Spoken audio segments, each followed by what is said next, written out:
There we go. Excellent, excellent. So it's great to see you guys here.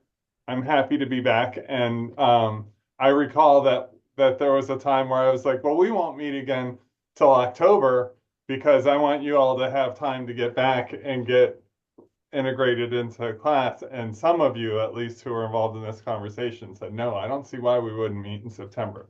So I just want to remind us all that it was a collective decision that I embraced that we would be here. So welcome back. And I am excited about the year ahead. I'm excited about the gathering we had in the summer for those of you who were able to make it. And we'll recap that. Hey, Joshua made it. Hello, good evening. We're just getting started. And this will be like our second chapter of the fellowship program. So we'll talk a bit about what that is going to involve. You'll notice we've got one extra person here, part of the CJEP team, Alfredo Varela. And so, excuse me, in a second, I'll turn it over to him and I will let him introduce himself to those of you who have not met him yet. And we'll do some just general introductions. So I'll put up my slide that you can think about for your welcome back introduction. So you're just going to tell us something you did or learned this summer, and then kind of give yourself a grade of C. You're something like this meme, and it's a struggle already. Maybe you're kind of balanced right now, or you're still in the I'm so excited. There's so many things I'm going to do, and you're just still adding a lot to your list, and that's where you're at. So okay. Alfredo, why don't you go ahead and start and introduce yourself, and then I'll pick somebody else after that. Thanks, Tom. I'm just like dying of laughter with this. I can only imagine. I'm sorry, guys. So yes, my name's Alfredo Varela. Hello, everybody. Some of you know me, some of you may not. I am the newest member of the CJEP family, program director. And briefly about me, I was an administrator before this awesome role for about 3 years. And then before that, I was an educator for about 20 years. So I specifically taught Spanish at the high school level for all those years. And, talk about global, right? Um, we tend to think about language only when in reality, in our classrooms, in all of our classrooms, we're also thinking about, how students are feeling, right? Social emotional. We're also thinking about, you know, um, in my particular case, that we were thinking about cultures. We were thinking about, hey, I'm Colombian, by the way. My family's from Colombia, South America, and it's so different from Mexican Spanish and Mexican culture, etc. So, I landed into global education and CJEP very naturally, and I'm so excited to be in this new role to help out teachers and staff and administrators across the whole state. So yeah, I'm excited. Thanks for allowing me to be here, Tom, and I can't wait to see what we have in store because if this is just the beginning, All can't wait right, to see but the rest. give me a letter A, B, C. Oh, I'm definitely in the middle myself. Okay. All right. I thank you, Alfredo. I'm excited for the experience and the additional perspective that you bring to the team. So Yuko, I'm gonna get you to go next because you were the first person in class today. I do nothing if not butter up good students. Never sit in the front row. Yeah, right. I should know better. So one thing I did or learned this summer, I went to a conference after our lovely meeting in San Diego. It was in Orange County. It was a computer science equity week. And so I learned all about equity in computer science. One thing that bugged me about it though was when they opened it up, they didn't even do a land acknowledgement. So I was kind of like, what's this? I don't know. I don't know about this, but I did learn some stuff that I will incorporate into my classroom. Some new teacher tricks I can do. Uh, hump. And okay, if I'm being really honest, really, really honest, I think I'm at a C already. I have a really, really hard group of sixth graders, and they're running circles around me, and I've been doing a lot of circles with them. So we're figuring each other out, and that's where I'm at. So coffee, coffee, coffee. I'm going to borrow some of Renee's posters in her room of coffee. I'm coming by. Well, I'm going to pick some up. Anyway, that's it. All right, we're here to support and not judge. Thank you. Renee, do you want to go next in case you need to go run and make coffee? Sounds great. No, I'm already making it. It's going right now. Um, so I'm at an A, but I kind of always exist at an A, whether or not I should be. Um, I the summer was really rejuvenating. I spent a lot of time with my kids. I enjoyed the stuff that we did, and then I was able to do the other California Global thing. I didn't get sick for that one. And I just love the energy from these experiences. I love meeting with teachers. I love when we're on summer and we can like just hang out and learn from each other and relax. And it just feels so, so healthy. So that helped. And just, lazing around with my kids. We don't do a ton of activities over the summer on purpose so that I can come back and be like, all right, I'm ready for the early morning fights. I'm ready to get this going. So, yeah, so it's got me pretty pumped up. We'll see. My parents seem cool too. I'll let you know in a few hours. All right, excellent. Thank you. Jamie, you want to go next? Sure. Hi. Something I did this summer is I went to Indonesia for about 2 weeks and had a nice time there. I was specifically in Bali, and it was not what I thought it was going to be like. It was really, really crowded and really dirty and smelly, and um, everything that was beautiful was like man-made and fake or really, really altered by humans. And the ocean, I'm just not to be a negative Nancy or anything, also, but the ocean was full of trash, like everywhere. There was so much plastic. Almost all the coral reef was dead. And that was really depressing. But on the way back, my layover was in Taiwan, and Taiwan does like free um tours of the city if you have a long layover. So I made a long layover and I did a cool tour of Taiwan. And as I was going, or right when I got there, actually, I was walking through the airport, and one of my favorite students was in the Taiwan airport. He was visiting his family from Vietnam.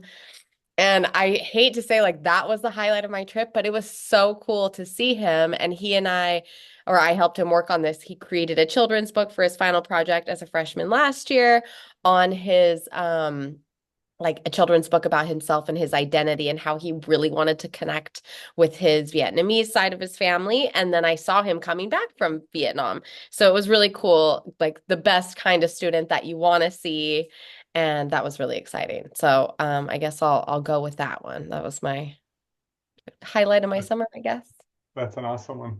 Cool. Well, you got to go there to find out what it's really like. Yeah. They Yep. Now I make know. it, they make it look good in the pictures. It's like that apartment you were going to rent. Hmm. Yeah. That cozy Okay. place. Yeah, exactly. With the nook. Yeah, yeah. Okay, Lara, take it away. All right. Well, I'm, as you can probably guess, at a C, very much there at a C. My classes are great. My students are actually really great. Like I don't have problem kids or anything. I have a few that have need a lot of extra support, but I mean that's fine. But we're in a WASC here. So there's that. That's fun. I don't know if any of you've ever gotten to go through the WASC process, but it's not the most fun thing in the world. But for me, I would say kind of the highlight of my summer was I took, well, myself and two other teachers, we took 19 or 20 actually. It was 20 students to Europe. And so we went to England, France, Belgium, Germany, and Austria in 14 days. So it was kind of a whirlwind but experience, but it was amazing. I think I really, really liked Berlin. It was very interesting to me. So that'd be my highlight. Very cool. You saw students in the airport too, then. I did. I did. I was in charge of making sure they didn't get lost, which I was gonna say it's a good thing you did see them. we didn't lose any students. We didn't lose any passports. We didn't have any crisis. It was a very good, smooth trip. So Good. Survived. Excellent. All right, Darrow, what do you got to say? I saw students in the airport coming back from San Diego. That was fun. But yeah, I think the highlight of my summer was I went to Croatia and Greece, and I really learned the art of uh the European art of relaxing and just sitting and people watching, which I think this culture is not good at. And that was something I really just it amazed me. There are always people lounging around, and it's been helpful to remember how to do that a little bit as the school year has been. I have a really difficult class this year, way different than my class last year. I have 29 students and a lot of high need students, but yesterday was the first day that I could see see a path through it. So I guess I'm getting closer to A, but um, a lot of students have COVID, and I have a sickness going on, and so I'm probably at a B, but I'd like to be at an A. So that's where I'm at. All right. You're not the only one fighting off illness, so Yeah, thanks. we're with you. Josh, can you see the screen with your options? Yes. Can Okay. you hear? Yep. Okay, well, hi everybody. I had a busy summer. I got some family vacations in, nothing out of state. And I also did a week-long training for a new AP computer science class that I'm teaching this year. So it's put on by code.org and it was in Riverside. And so that was really good and helped me feel a lot more prepared for teaching that class this year. I would say for the school year, I'm already a C. For this week, I'm in charge of planning and running a cross-country meet for 25 schools this Saturday. Oh, So next week I'll be an A, I'm sure of that. But right now I'm a C. excellent. Good luck with the event. That's Thanks. a lot. Okay, cool. Thank you for sharing, everybody. I didn't miss anybody coming in, did I? Oh, I did. I totally did. My window wasn't big enough. So Blanca, how are you? I did not hear you come in. Um, Sorry, I kind of snuck in here and then I had to keep my camera off because I was still finishing off my other class. But that's okay. It was a small window issue. So tell us one thing you did or learned this summer and how you're feeling about the back to school. so earlier this summer, I actually went to Monterey Bay with three of my grandbabies, my oldest daughter and my son, and it was just kind of one of those unplanned trips, but it was one of the best trips because we just really enjoyed each other's company. And I had not realized that my grandbaby Koa had never been to the beach. So when we went to the wharf, he just went wild and ended up getting wet by one of the waves, and we just kind of let him keep getting wet because he was just having a blast.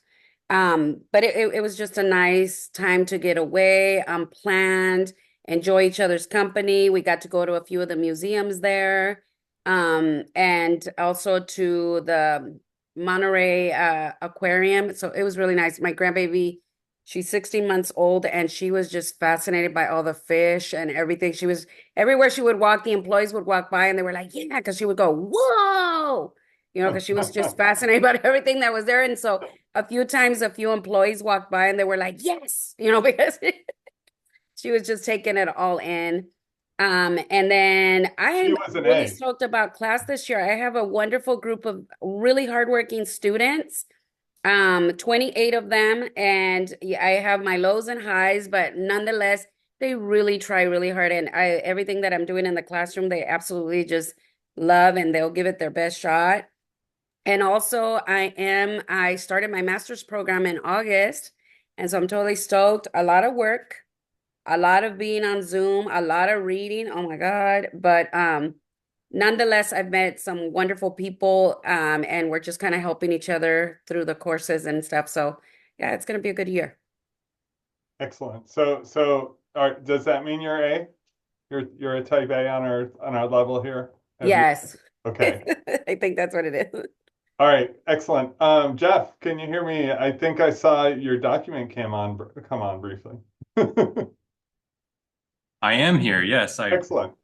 took a little time to actually log in and Perfect. We hear Yeah, you loud and clear. great. Let's see. Should I share now? Yep, please do. Excellent. Um, one thing I did or learned this summer, it was a long, hectic summer I mean, the trip to San Diego was pretty amazing. I got to get back and see my dad, and he kicked me out and said, "Go see your family." I think because I didn't have my kids with me, that is his grandkids, he doesn't want to see me anymore. So that was an interesting realization to come to. Um, and other than that, like uh, learning, it wasn't learning so much as cleaning and repairing the house, which is difficult. Um, and as far as my enthusiasm goes, I'm gonna say I'm in the B range. Uh, yeah, it's All been a right. rough start, but it's always fun to put class together and find out what the students are going to say, how much energy they're going to have, which is not always high. So I have to make it up, or it's too high and I have to bring it down.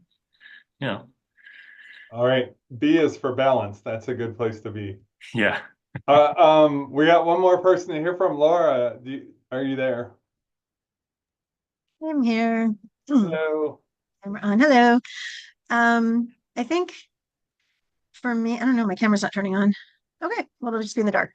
Oh, there it is. So for me, I think that I finished a curriculum project that I was writing for the summer, so that was nice to get that done. And then I think the biggest thing for me was just I feel like I finally checked off everything on my list, like at the time. Now it's full again, but like I really was able to just relax and not think about anything because everything had already been resolved to the extent that it could be. So that was nice. It was nice to have that break.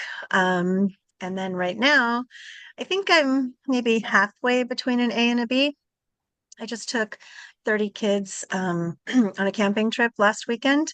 And so it was really fun to connect with them. A lot of them were students I didn't know. And so it was a good way to kind of bring everybody together and really launch the year in a way that'll be, like cohesive. So we're more of a community now.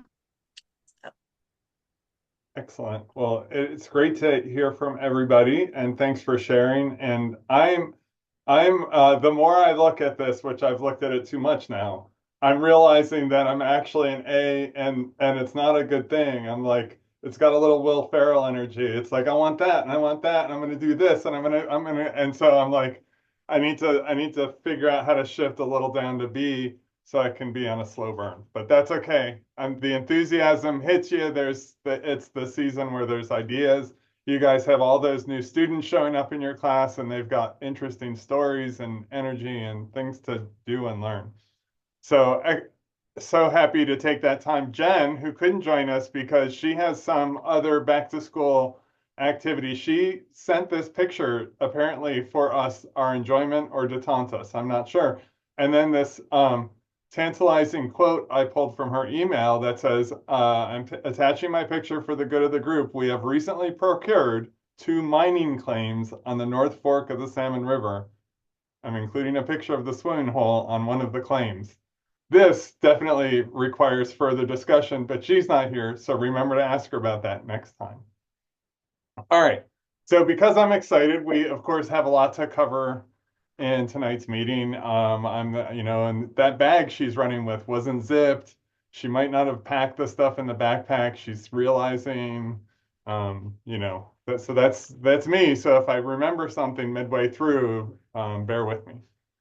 So what I wanted to do is really not that much, but just to make sure that we review our journey so far and remember where we're headed, because I don't know if you're like me at all, but my memory's not working as good as other muscles. And I'm not worrying about it too much. I'm like, I'll get things done. I might not be able to remember what they were, but I'll try and make sure to make the list and check it off. Like we heard other people were getting done. And then we're gonna kind of plan about the year ahead. So I wanted to talk about what people want to do as far as using the meeting time, and other ways that and now Alfredo's here, maybe Alfredo can help support you in achieving your ambitions as part of this program. Then I want to talk also about how we will tell the story about what the impact of this time we've spent together. This is a good sizable investment of your time and energy, of our time together, of California subject matter project dollars, and I feel a responsibility to make an impact and then be able to explain to people what it is. I'm 100% convinced because you guys are here and participating that there'll be an impact. Like you guarantee that the rubber will meet the road, but tracking and capturing to tell somebody later what went down, referencing the memory thing, which I still remember because it was just like 2 minutes ago that I said it. But we need to have a way to capture that. So we're going to talk about that. And then we already talked about participating in conferences and professional learning workshops, mostly as a group, but some could be individual. And then we'll talk about announcements and opportunities. And Alfredo's going to have some info there. So this is the moment where I realize only having this link on the slides is not good if you don't have the slides link, right? So hold on a second while I escape out of this and grab the slides link so you have that, right? This is, Don't look at the man behind the curtain. yeah, this is, You see nothing. I'm not in the best practice about doing this. Okay, so that's That's the why link you for got the us. slides. But this was a good slide for me to include, and I put these slides together like 2 days ago so that I'd have good thinking time and make sure to include things. So remember, we had an issue with Google folders being shared. It's my issue, not your issue. It's because I have multiple university accounts, and I would be trying to do that on the USD controlled account, and my computer's like, but we know you at SDSU. And so anyway, you don't need all that details. And there's a new place where I control the sharing, where all of the materials I've ever said are shared are actually shared, including the slides that I used to present, the planning form that we worked on last year, and then stuff that you guys have shared for the good of the group, which includes at this point some slides that Nicole shared. Ooh, that's right, Nicole's not here. And you will be encouraged to put other stuff there as we find resources and stuff worth sharing.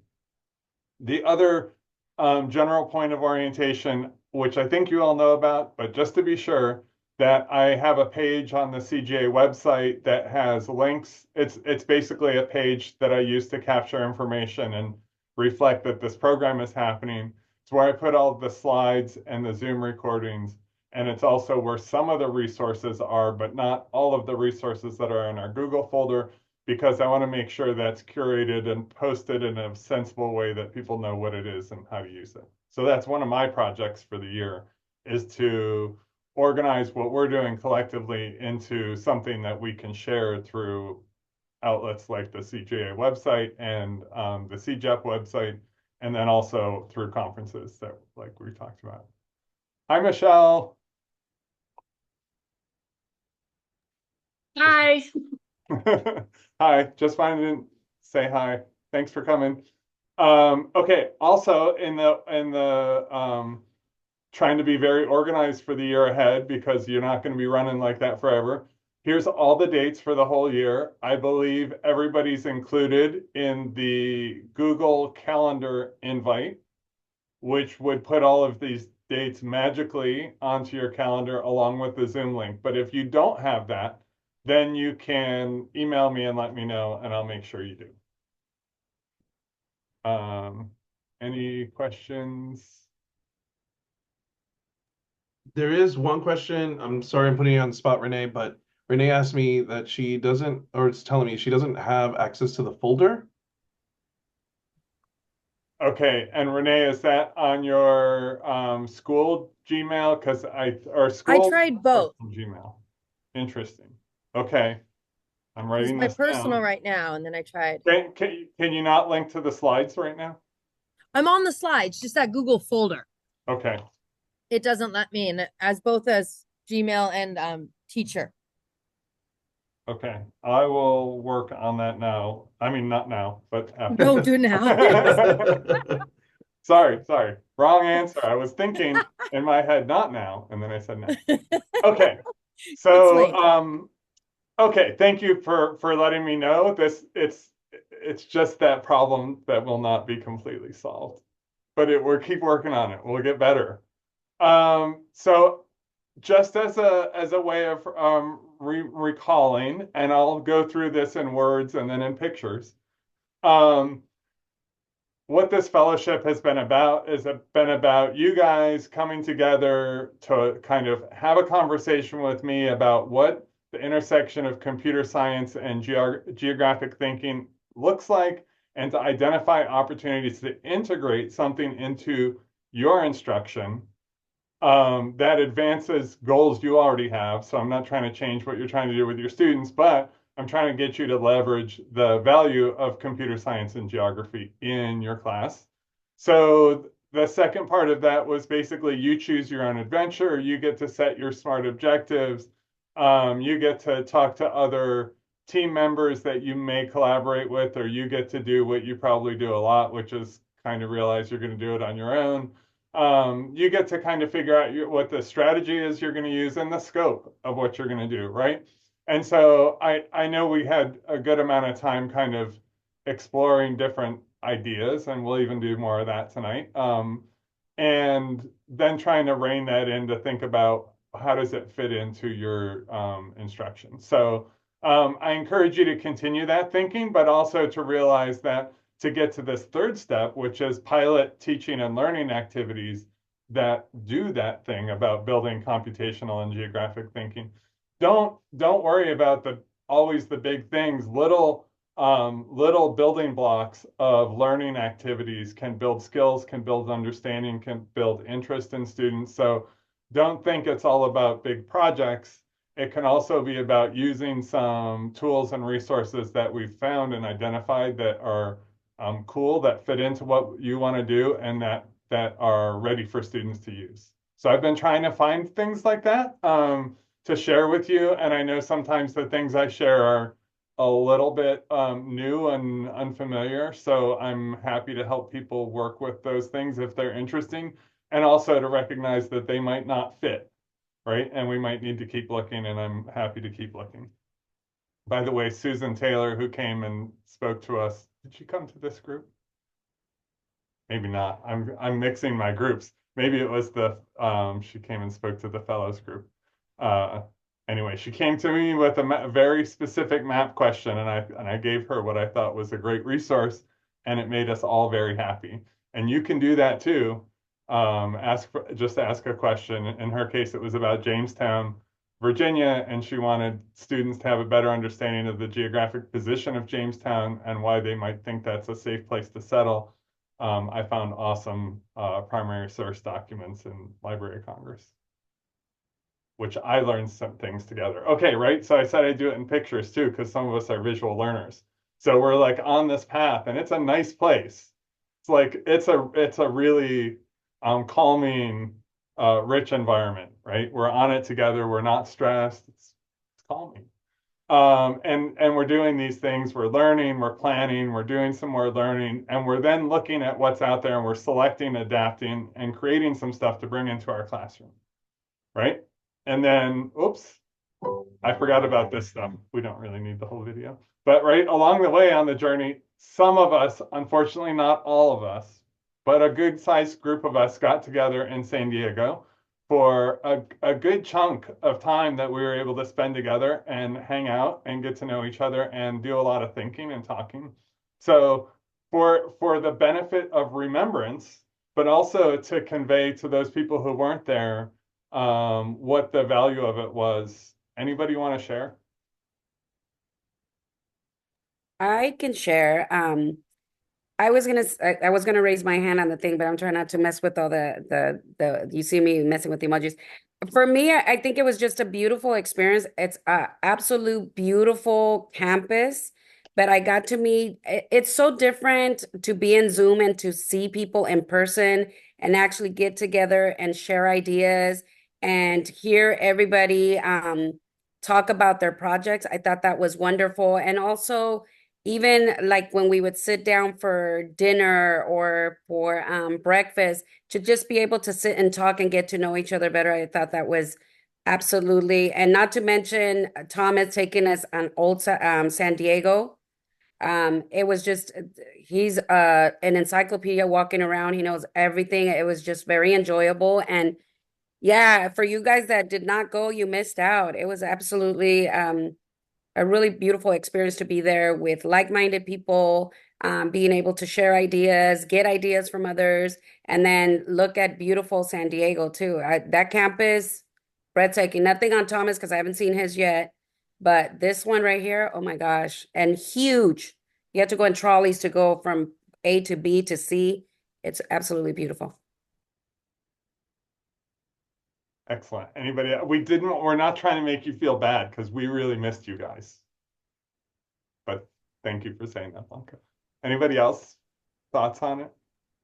Just quickly, I'll second everything that Blanca said. That was spot on. Tom, you are really like so intelligent and full of so much cool information. I would love to just hear you like talk all the time, and I enjoy these meetings for that. But it was really nice to meet everybody in person and get to kind of know more of like your life experiences, especially with this content that we're talking about, and bounce so many ideas around. So I felt like I'm always feeling like I have so many ideas and it's really hard to like narrow them down, but I think it's good to have a lot of ideas and kind of see where we're going to go from here or there and what we can create. So it was a cool experience, and I look forward to doing that again sometime. Excellent. Thank you. Well, we're going to meet in smaller groups and conferences too, right? So we'll have good times there. Anything else anybody wants to add? Or we can move on to my visual guide. Okay. This is good, Alfredo. I can't usually get them to talk. But... All right. I love Okay, it. we're It's great. moving along with that. The video part was for the benefit of those that didn't get to see the campus, because Blanca's right, it's expansive. Everybody was very good natured about finding their way around campus and walking up the hills and things like that. And we got to go to the various eateries. That was fun. We had like it was cafeteria lunchtime all over again. Okay, but now back to our journey, right? Because now we're like closing the deal. We're completing the journey. Oh, by the way, the other thing just about the time in San Diego, you guys are all so smart. I appreciate you saying that I'm smart. I try very, very hard to be smart because it's the only thing I can do. But it's like my only talent.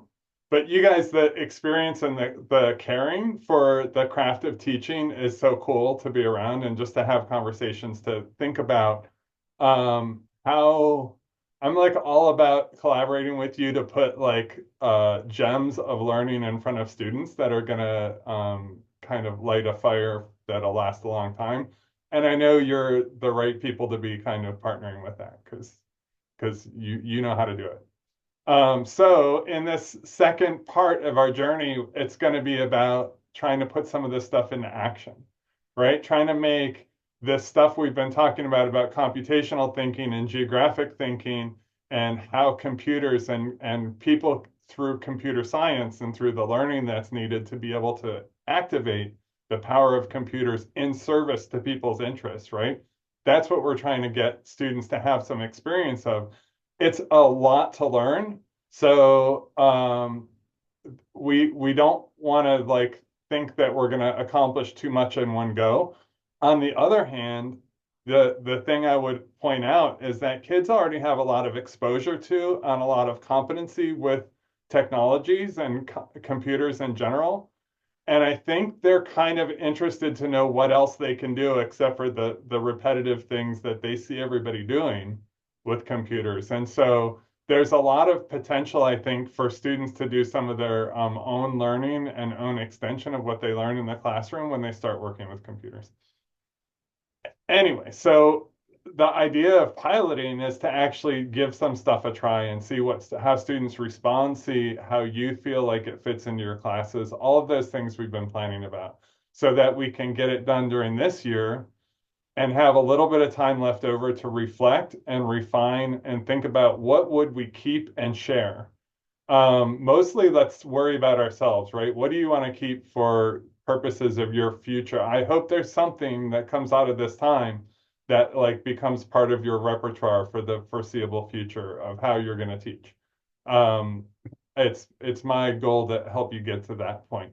But also, I think if you achieve that, then we also have something we're sharing with other people, and we can kind of put that leave a breadcrumb trail down this cool path we've taken and encourage other people to check it out and do some of the same things. So, okay, that's us. That's what we're doing. That's the program you signed up for. Okay, so first planning topic is the use of meeting time. Because every meeting could have been an email, but not everybody reads their emails. Sometimes you read an email and you think, I know what I'm going to respond to that, but you never do. And when I say you, I mean me, right? So I have this idea of trying to balance and make sure if we're going to have these monthly meetings, let's make sure we're using them as productively as possible to get us towards our goals.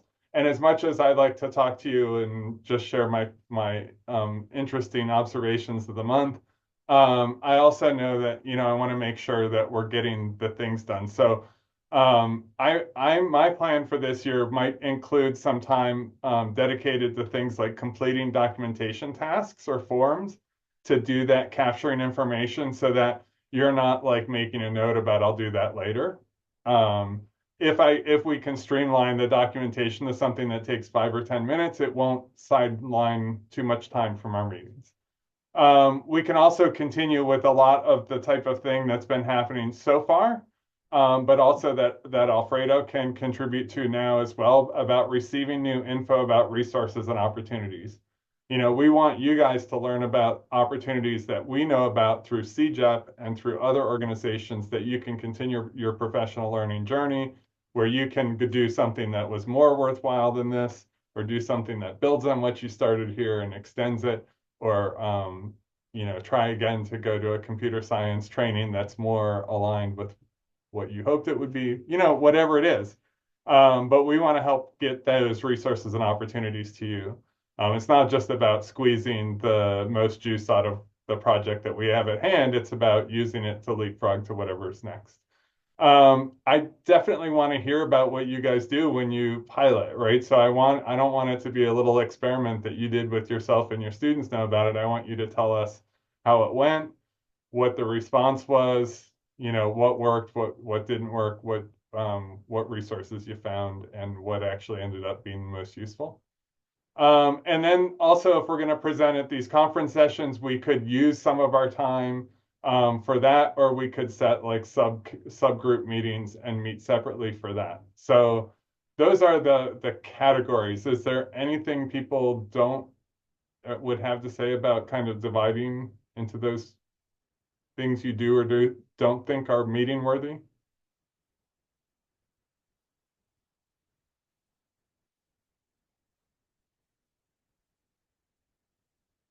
Just I either. think I agree with it all. I think the definitely the working collaboratively on the conference sessions might end up being something separate.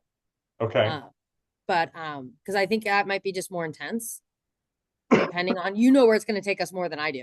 But I do appreciate the time to complete or at least get started documentation, tasks, and forms, because as a teacher, all that adds up, and there's all the students with all the stuff I have to do. But Okay. also feels like kind of a waste of time, right? When our valuable time, when it's something I could do on my own. As a responsible adult, I should.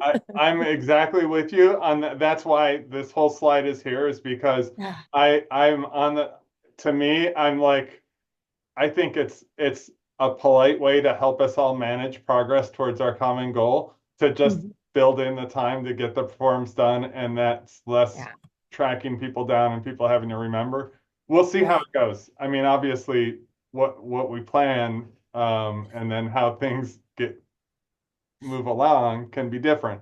But okay, that's Nothing is main constant thing. but change. Yeah. Okay, because I do know, I think we've all been in meetings where you wonder, why did we allocate time to sit quietly and do individual work all in the same place at the same time? and we'll just answer with certainty. It's to make collective progress. And then we'll be okay with it, right? Okay? Can I add something? Yeah, Yeah, please can do. I add something to that, Tom? So I want to say that during the time that you gave us for our individual learning time and work time in San Diego was super valuable to me because as you were helping other people around the room, like I could listen in and say, oh yeah, I wanted to know about that too. And so that was super helpful for me. And I don't know if that format would work in like a Zoom format, but hearing you talk, you know, while I was working on my own thing and like being able to add some questioning to my lessons based on the conversations you were having with other people was super helpful. Okay, awesome. That's good. That's good input. And that I see as something that we can keep going a lot through the peer-to-peer. And that's why it might be useful, even though the person might be sharing what they're doing in a different grade level or a different subject area. There might be strategies or like streams of relevance that you could follow. But also you can just practice like good listening skills and give critical feedback if, you know, if something strikes you as, you know, that you have an idea to contribute. So, okay.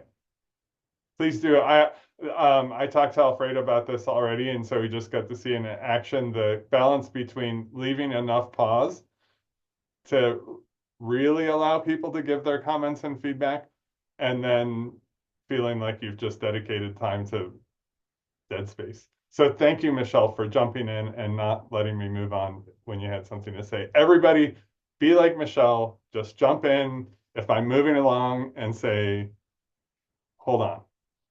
Okay. Excellent. So now on to our second topic, which is tracking our collective impact.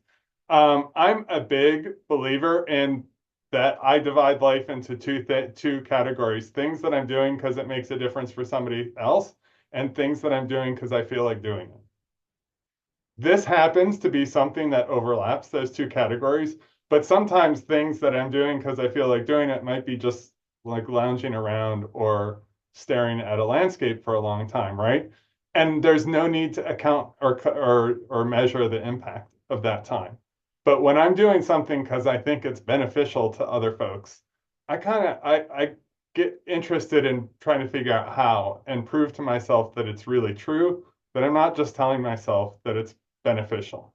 So some of this has to do with reporting to the people who pay for things like, you know, my salary and for our travel, you know, expenses to conferences and things. But part of this is just I feel like it's a follow-through issue on like we did our work with heart, and so we kind of captured it and we prepared to tell people what we did. So two kinds of things that I'll put in one basket here is like the human capital investment, right? One part of that is professional learning received and delivered by you folks, professional educators. For the most part, I'm capturing that. I take attendance when you guys are here.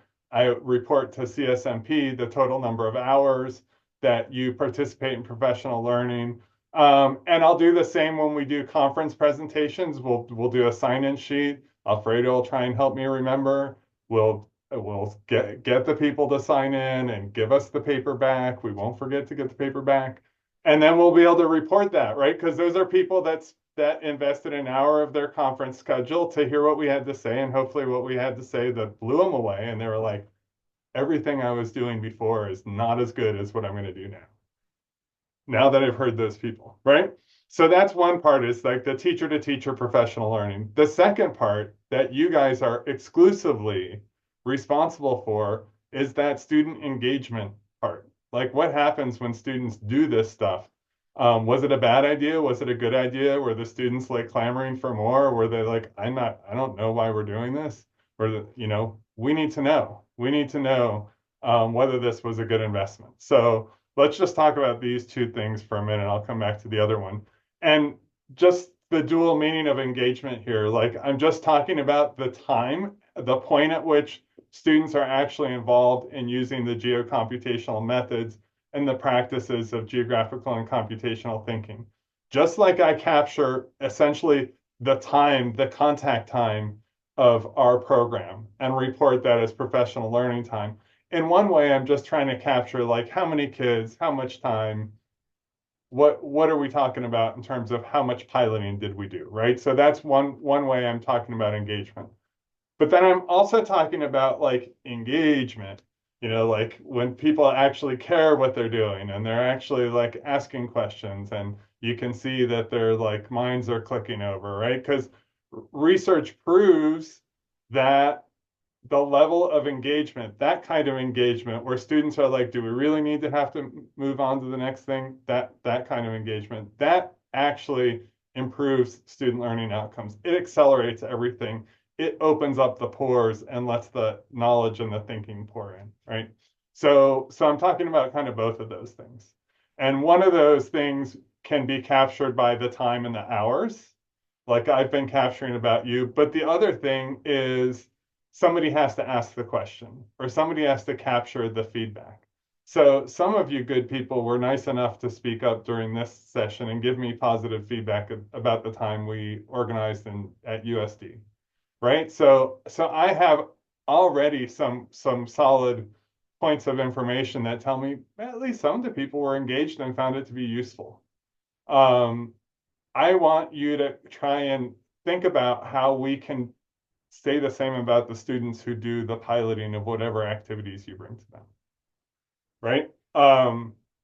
So one part of this, and I should have actually advanced the slide, but I'm thinking about just like an online form that we'll use to create these geocomputational learning experiences. Like that's our unit of study. That could be a 30-minute learning activity. It could be something you do at the 5 minutes at the beginning of Monday throughout the year, or it could be a whole 6-week unit or something.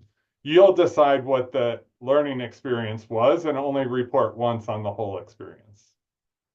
Okay, so we'll create this quick and easy to complete form so that we actually use it. And we'll make it flexible enough to capture meaningful data about whatever it is that you do. Maybe it's just, like I said, it's a warm-up activity that you introduced. Maybe it's a inquiry unit with some kind of action at the end, right? It can be from very small grain size to very large. All of that's good. All good experiments. So what I'm thinking this form would capture, and this is where you can put your thinking hats on and say what maybe I'm not thinking about, or whether this wouldn't be clear. So the context of this learning activity that students engaged in, a date and location. The location I'll have by virtue of you responding, filling out the form, but you'll tell me the date, like which course, unit, lesson this was part of. If it's the whole unit, that's great, but maybe it's just a thing that came up, or maybe it's not really embedded in a unit.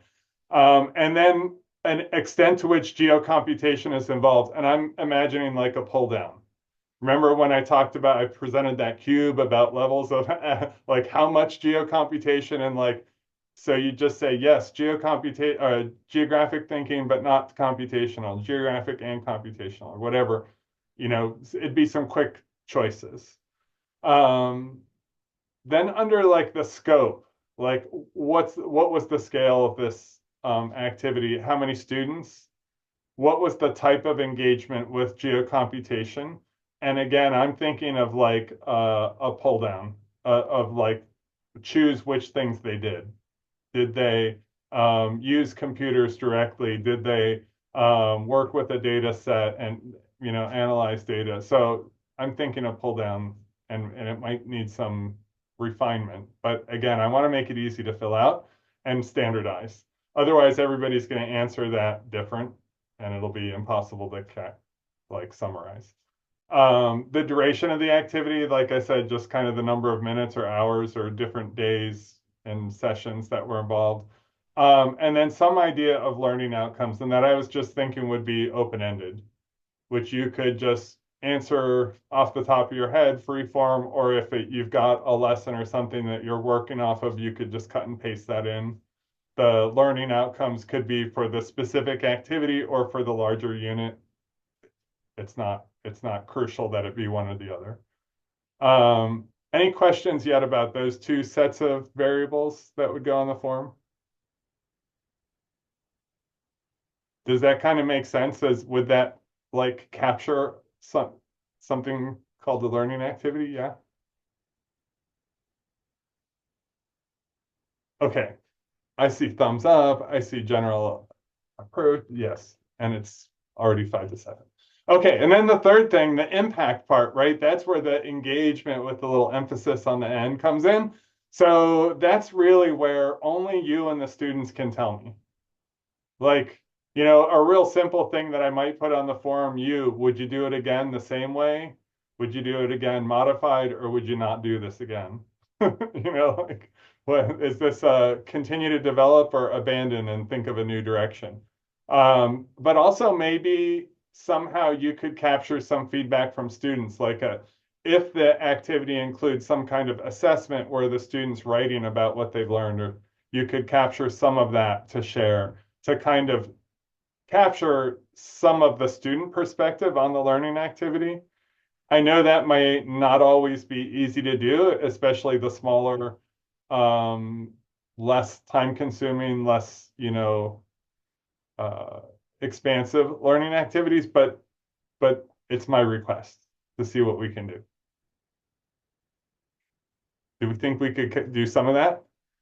This is like without the need to do full IRB, and we're not going to do media releases. We don't really necessarily. If you think it's worth doing, I'm your person. I'll get the media releases and we'll do that.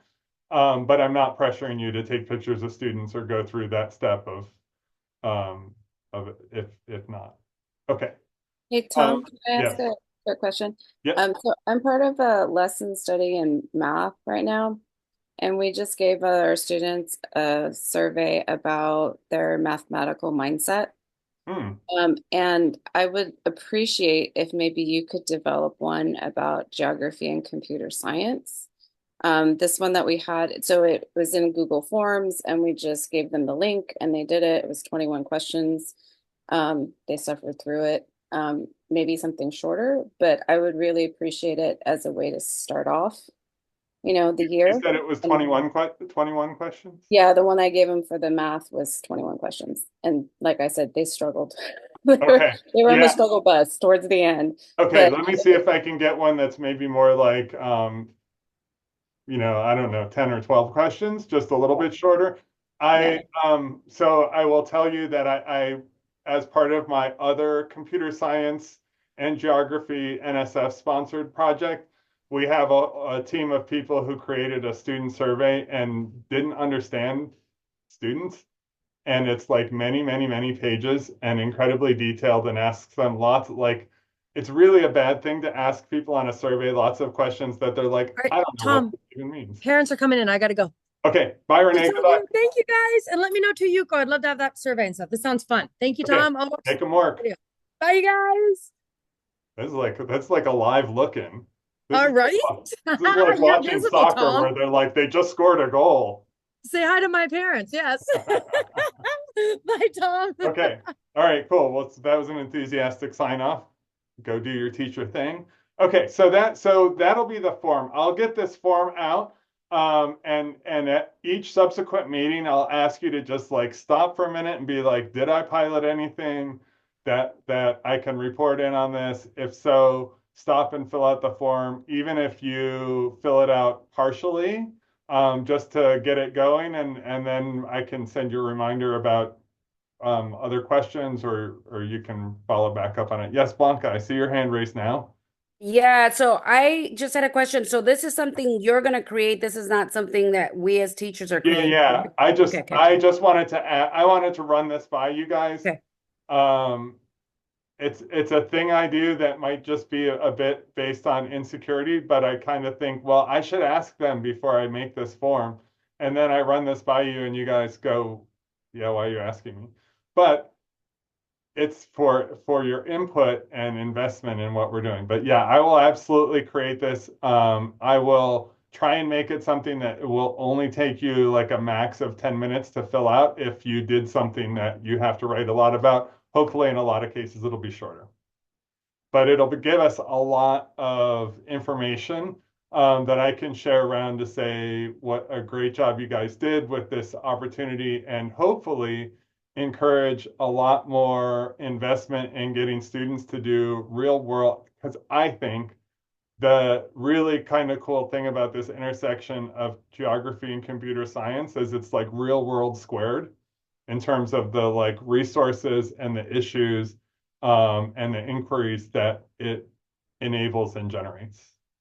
So I'm excited about I've never been a computer science or a GIS person in my life as a geographer. This is a newfound level of enthusiasm, but I think it's a really, really healthy thing for education overall. So yes, Michelle. So,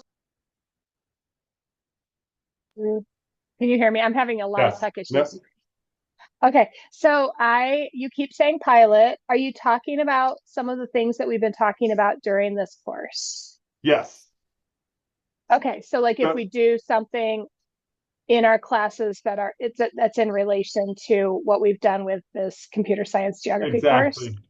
If Okay. you think to yourself, this is something I'm doing with my students that's touching on or developing geographic thinking or computational thinking skills, those are the things I want you to report on.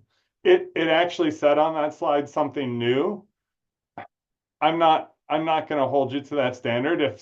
Perhaps there's something you're already doing and you didn't realize till now. You didn't use that vocabulary. You didn't categorize it that way. That's also something I'd like to know about. Because essentially the like I feel like a master's student trying to get a master's degree, and my thesis is that teaching at the intersection of computational science and geography is going to energize learning experiences for students and make them more interested and more invested in learning.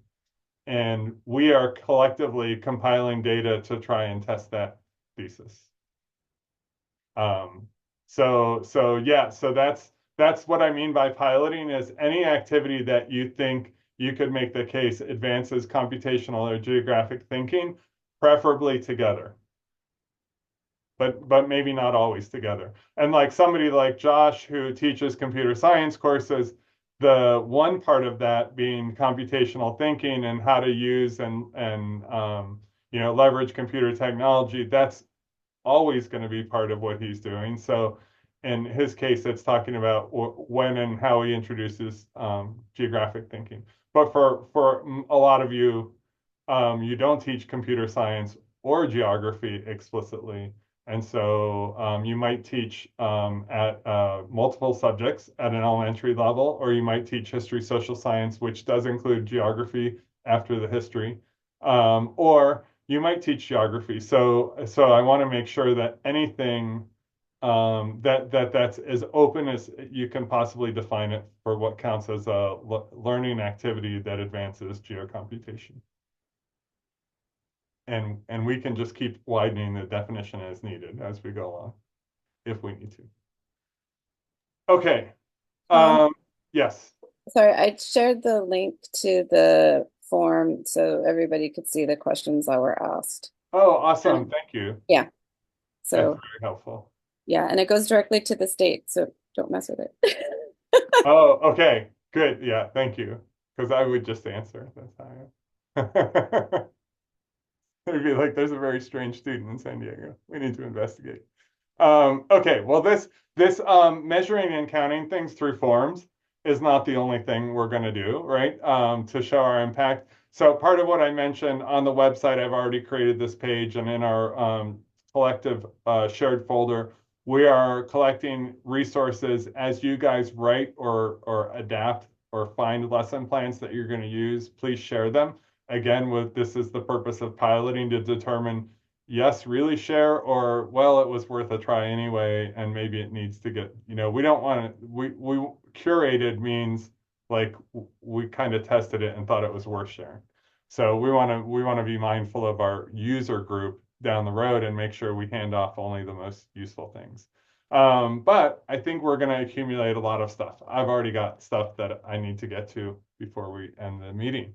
So publications, also in addition to the conferences, there's going to be opportunities, again, no expectation, that you contribute to a journal article or a newsletter. But if that's something you're interested in, teacher-led authorship is encouraged. We have newsletters for the CGA and for CJEP that could carry a small piece, but also we could think bigger and go to, get you a CV building publication if that's something you're interested in. Or you can be a co-author and somebody else will do most of the work and you can read and comment on and be a co-author. Okay. So conferences, we hopefully everybody got this email. I've given a fair amount of time, I believe, for everybody to respond. Essentially, I said, tell me if you want to participate in the STEAM Symposium and or the CCSS conference. And once we determine the co-presenters for the proposed sessions, I'll go ahead and be the lead author in this case and draft and circulate the session proposals. Depending on the rules of the organizations, I may recruit somebody else to be the lead presenter because I might not be able to submit to as lead presenter. But I'm happy to be the lead presenter in terms of filling out the paperwork and making sure the abstract fits within the space allowed and addresses the points. So these are proposals. They need to be accepted for us to present at the conferences, but I just wanted to mention that we are in the process of registering for the conferences, paying our money, and we go whether or not selected. And if we're not selected, we go in other sessions and we judge every single one on, really? Really, that was better than ours? I don't think so. That's the kind of attitude I take. For the first time ever, I had a proposal to NCSS not accepted, and people used to ask, well, what do I do to make it get accepted? I'm like, what do you mean? Well, like, what's the alternative? They're like, they're not, because the Association of American Geographers, believe it or not, every single proposal submitted gets accepted for presentation. A lot of academic conferences work that way. So it's new to me to have a selection process, and it's bitter when they say no.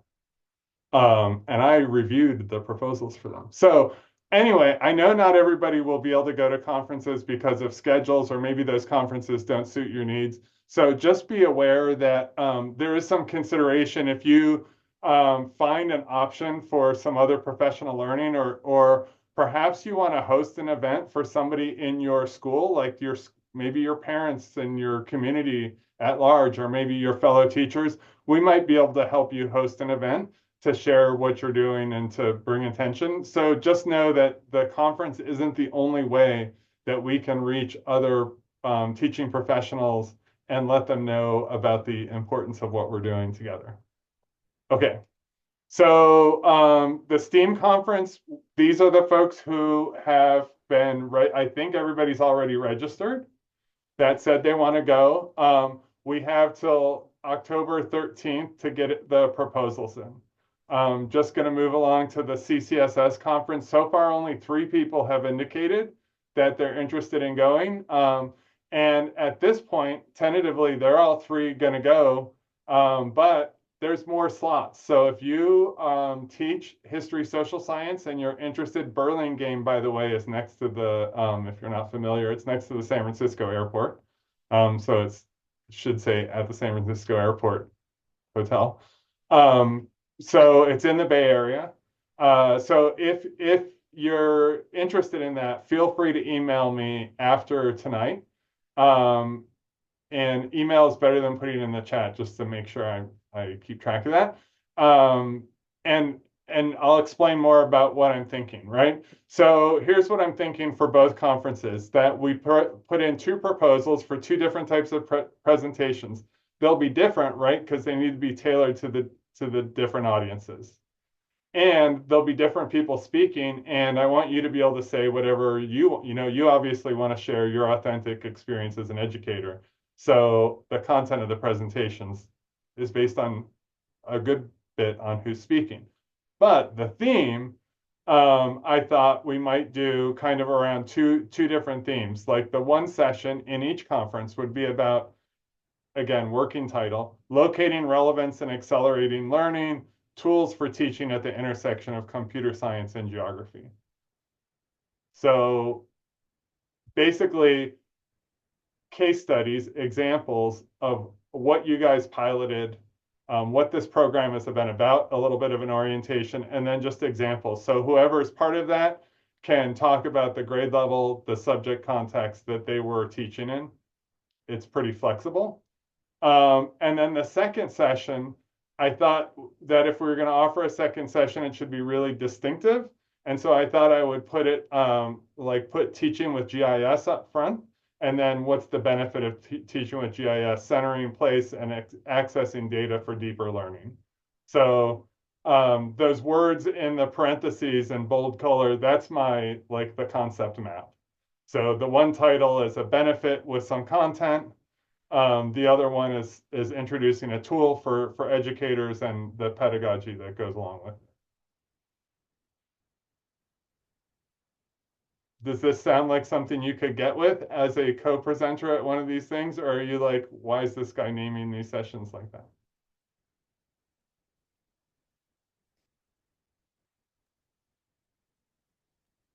I think they're nervous, Tom. I am nervous, I'm gonna say right now.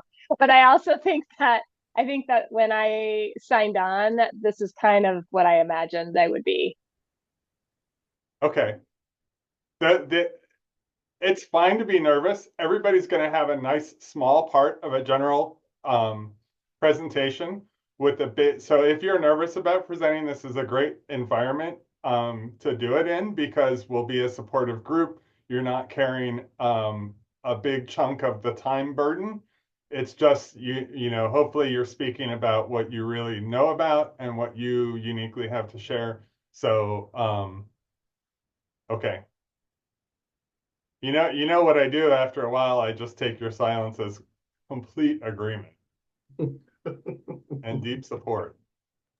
And that is why I chimed in and said I think they're nervous. So I could read the digital.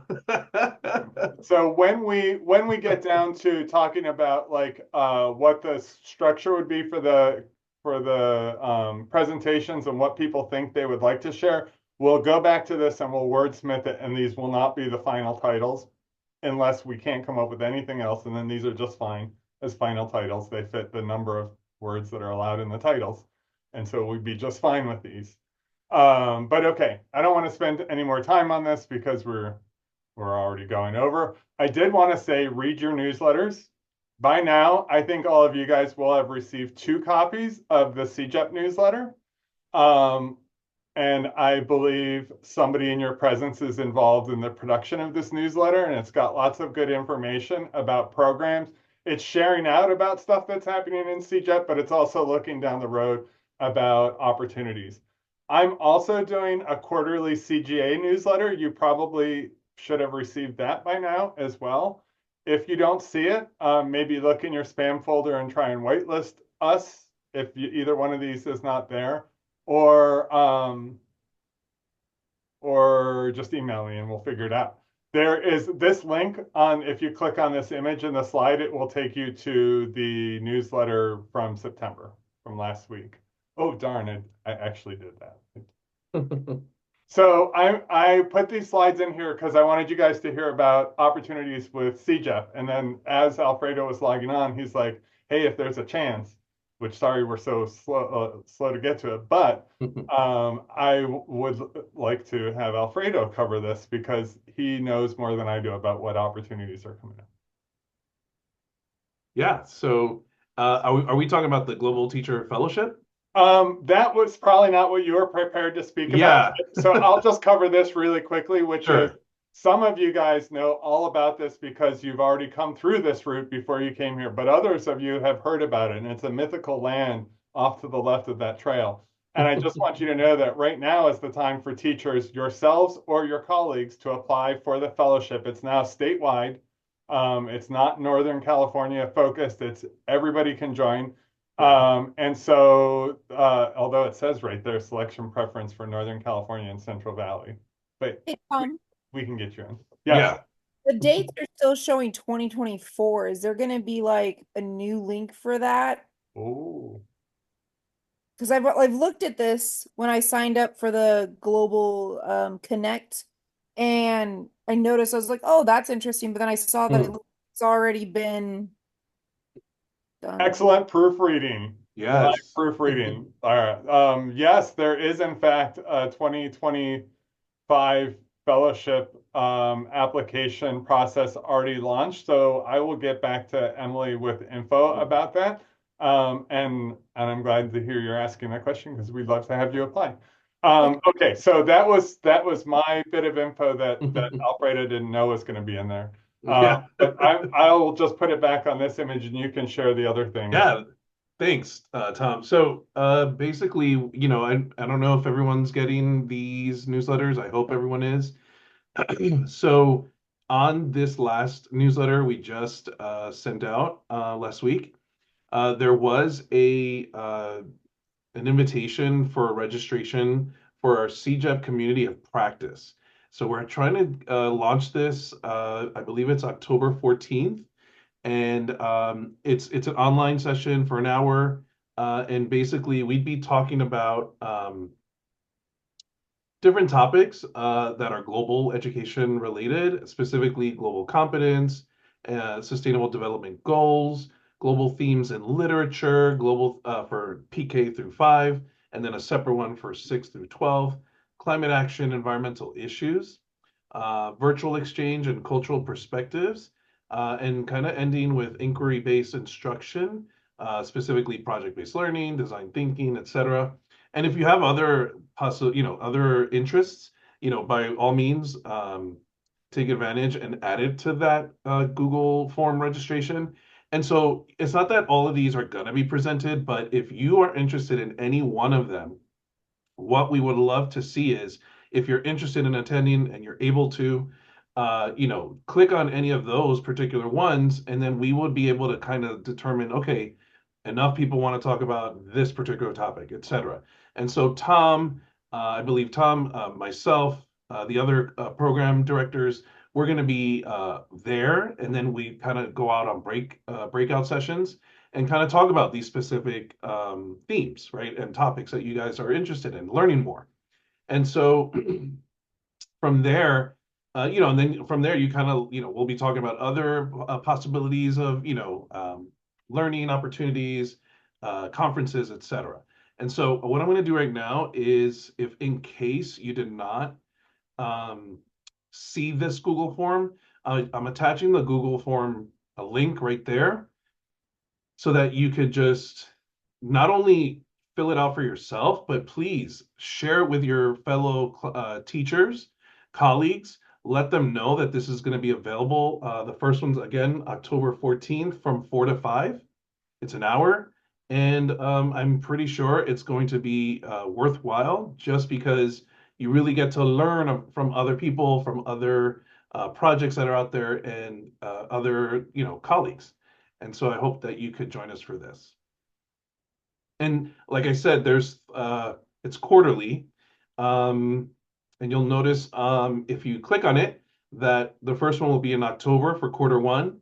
The second one will be December 12th. The third one, we're basically going to utilize our California Global Education Forum to kind of be that community of practice for the third quarter. And then lastly, ended in May 13th for the fourth one. Yes, Blanca, question. So my question was, I participated in something with, oh gosh, I'm just drawing a blank right now, with Linda last year. Okay. And it was a group of teachers. We would get together and we would talk everything global education and kind of help each other and give each other resources. Is this similar to that?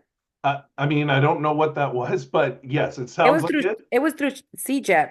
Yeah, I think it was part of a coaching cohort. Yes, it was the coach. Yeah, you're right. The coaching cohort. Yeah, and I'm glad you mentioned that, Blanca, because we will be providing the opportunity to coach after that community of practice. So we're only going to accept coaching inquiries of participants. So it's not like we're, this other person that wasn't able to make it to this, we wouldn't be allowed, or providing that kind of support for them. We would only support those that attended, only because they have an idea of what they want to work on, and then we can kind of help them out continuously throughout the year. Okay. Yeah, because that was an awesome opportunity that we got to do, and then we were also able to do the forum.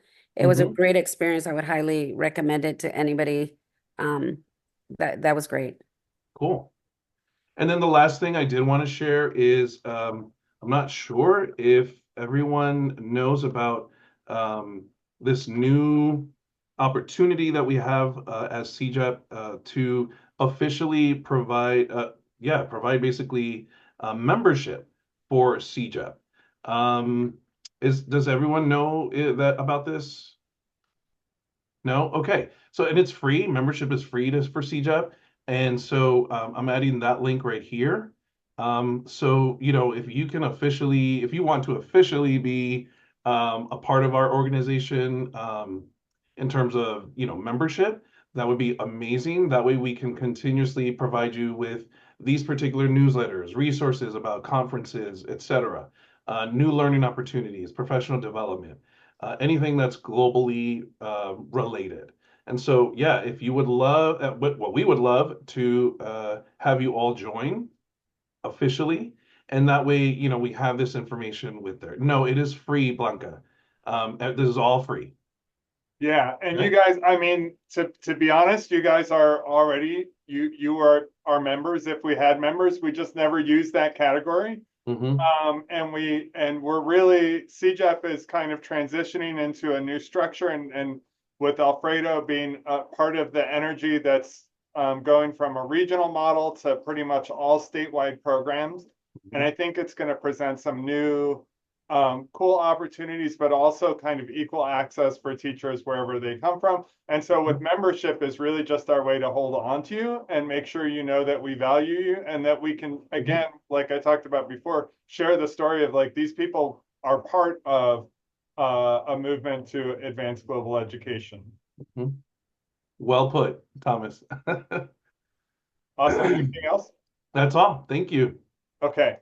Um, thank you very much for doing that. I'm going to rush through slides, not this one. Don't even look or think about that one. I talked about our GIS mapping contest before, and right now it's in limbo, and it's a difficult subject to talk about. But I always bring you geocomputation things to think about, right? So, like, just to remind us that you can use geocomputation to talk about things that are all touchy-feely, like happiness. This is a map that, or a graph rather, that compares countries according to their wealth and happiness. And so it's just an interesting way to talk about a data-driven way to look at something that everybody knows what happiness feels like. Everybody knows how to contribute to happiness or what happens when it's undermined. But how would you measure it for a country? And why is it important? And would you rather live in a wealthy country or a rich country? And which do you live in, by the way? There's us up there. Not as rich as you might think, not as happy as you might think. Anyway, data always drives some interesting conversations. But sometimes data can do a lot more. Does anybody know of an offensive place name in the area where they live? Yeah, like let's do something about it. So there's this geographer that I'm connected with who is on the place names board for the United States of America and helps contribute to approving and requiring changes of place names. He contributed to this article and collaborated with somebody who created an app. That's what this link is here, that lets you search the names of every street, and this is the North American app. They have it for Europe and other parts of the world. And you can search for offensive names, names like Squaw, which you might be surprised is still used in 118 public streets in California. But also other names, like maybe names of people who were responsible for the massacre of indigenous people and are being celebrated with street names all over. Maybe even they have a whole county, Kern County, or something, like that. So this is something I got super excited about when I saw it. And during Geography Awareness Week, I'm going to have a webinar with the writer of the article and the creator of the app. And I'm going to create a little how to get the offensive place names out of your community how-to guide. So if this is something that's interesting to you and you might want to be part of putting together that webinar with me in November. I've already been in contact with those two people and they're on board. This same deal, and I know I'm over time, but I'm just talking fast and then you can't leave. So the Green Schoolyards America did this amazing tree schoolyard, California schoolyard tree canopy equity study. They did the biggest geocomputational learning activity I could have imagined, and I'm so excited about it. So what they did is they went to every schoolyard in California. No, of course they didn't. There's too many. They used satellite data and GIS. They're so smart.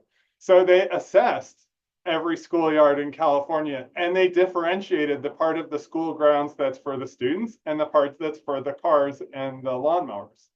And then they tried to figure out what proportion had trees and what didn't, and whether the trees were on the exterior landscaping shading the cars area, or whether they were shading the areas for students. It turns out we give trees to cars, not students so much. And then this is a graph, geocomputation, bestow my heart, of the schools laid out. This is 0, 1%, 2%, 3%, 4%, 5% tree canopy cover. There's no shade. These are intentionally designed urban heat islands for education purposes. It's a really bad idea. There's also data that just came out that says everybody wants to get kids outside, but 10% of kids have educational experiences outside. You built their place like a solar oven. Of course they don't go out there. So more exciting than the graphs is the map. So this map, if you click on the slide, we'll go to a live map. You can search the schools in your area. This is where I am right now coming to you from. All the schools around me, I knew this because I know them. I go to the schools. They're in the high need zone. And if you click up a map of the disadvantaged areas tracked in CalEnviro Screen 4, you'll find almost every one of those red diamonds fits within an economically distressed or disadvantaged zone of California. So we only do it to some people, not our kids. We do it to other people's kids. Yes, Michelle. I don't see any green dots. Does that mean that there are no schools, or did you have a filter? No, there are. So it means even the rich kids have to get lucky to get a decent school ground. But if you know the geography of your area, like I know San Diego, those of you who came to visit me here, no, I know every neighborhood. I know exactly where the green dots are going to be. And here they are in La Mesa. This is like the home of white middle class flight. But oops, now I launched the map. But surprisingly, some rich neighborhoods don't even care. Some don't. Like 10% of tree cover looks like a lot to them. Now, I'm also gonna to bring us back towards a conclusion. I'm gonna do another webinar exactly the same about this project. What is it? Who did it? How they do it? Why they do it? Why is it about equity? And then have a how-to study your school's urban heat island. Because just having trees is a faulty metric. Because I will tell you, if you only measured the trees that are worth keeping, it would be near zero. Almost all of those trees fit in the general category of calorie pair. Yes, please do bring all the cats to hear this. And they are invasive, problematic species and should be removed, right? So tree canopy, like shade is good, is caveman thinking. We don't really need that. We need students to say, but which tree? But do trees grow here? We need a native plant environment that shades the ground. There's other things like called bushes and shrubs and chaparral that shades the ground in places in California. A lot of places don't have trees. So I'm not really that excited about planting trees when it means just watering them a whole bunch and trying to keep them from dying. But if it means providing some habitat for local animals and insects, that's very cool. If it's something for the kids to look at, great. If it's shade for them, even better. So my tool will have students not only measure the amount of tree canopy, but they'll learn things like how to measure tree height by doing some angle measurements and pacing off a distance. They'll think about identifying the tree species. And while they're at it, they might do a little bit of an insect inventory. those are the kinds. I mean, it'll be an option. Again, they'll get to choose things to do. So anyway, I just wanted to share those, even though it's overtime, because Geography Awareness Week is a very special time of year for me. I try and do something special. And my idea is to put together those two already, and maybe a third webinar. And between now and next time, I'm going to follow up with this question and ask you for your answer. My inclination is to offer a webinar that's for teachers and students to attend simultaneously. And for students to see what the tool is and see what it looks like for professional geographers to be doing these, addressing these issues, like what they do, and then have the students get it, as opposed to doing a webinar for teachers during after school time that then requires them to follow up and implement the activity. So think about which way I should do that. But right now I'm inclined to kind of schedule it for like 10 in the morning and encourage classrooms to sign up for like Zoom. In the past, I've done Geography Awareness Week webinars and I did them during after school time, and I get 6 or 8 or 10 teachers to attend. But if 6 or 8 or 10 teachers attended with 20 students each, that'd be a lot more people. So anyway, thank you guys very much for allowing me to go 15 minutes over time. Very nice. Oh no, this is my time. I was going to say you're right on time. I'm right on time. I'm sorry.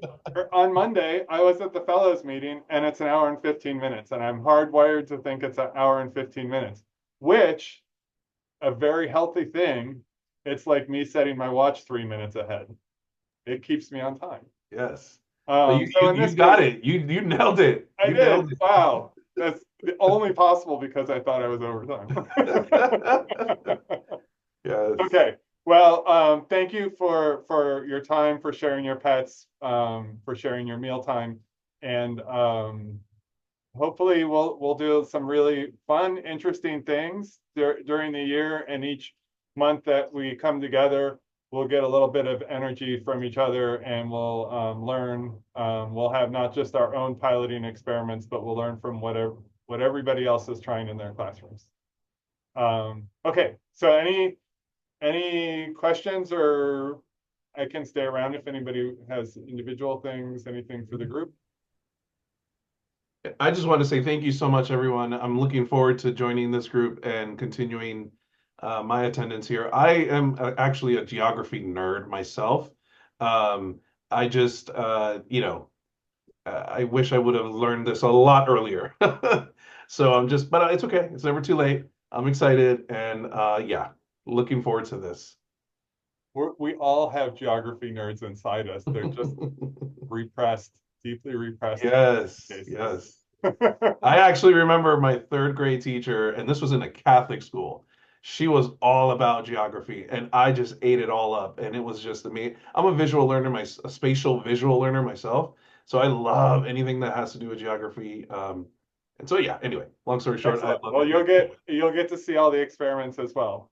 This is All great. right, well, I'm going to stop the recording. Thanks, everybody.